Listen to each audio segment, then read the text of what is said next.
গত ৫ আগস্ট সরকার পতনের পর থেকে বেড়েই চলেছে রেমিটেন্স প্রবাহ।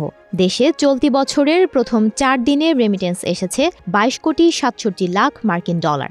এ হিসেবে প্রতিদিন গড়ে দেশে রেমিটেন্স এসেছে ৫,৬৬,০০,০০,০০০ ডলার। সোমবার বাংলাদেশ ব্যাংকের হালনাগাদ থেকে এ তথ্য জানা গেছে। হালনাগাদে আরও বলা হয়েছে, জানুয়ারির প্রথম ৪ দিনে দেশে এসেছে ২২,৬৭,৩০,০০০ মার্কিন ডলার রেমিটেন্স। এর মধ্যে রাষ্ট্র মালিকানাধীন ব্যাংকগুলোর মাধ্যমে এসেছে ৭,২২,০০,০০০ ডলার।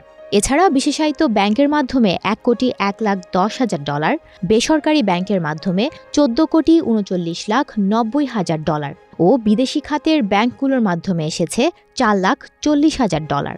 এদিকে সদ্য বিদায়ী ডিসেম্বর মাসে দেশের রেমিটেন্স এসেছে সর্বমোট ২৬৩,৮৭,০০,০০০ মার্কিন ডলার, যা দেশের ইতিহাসে সর্বোচ্চ।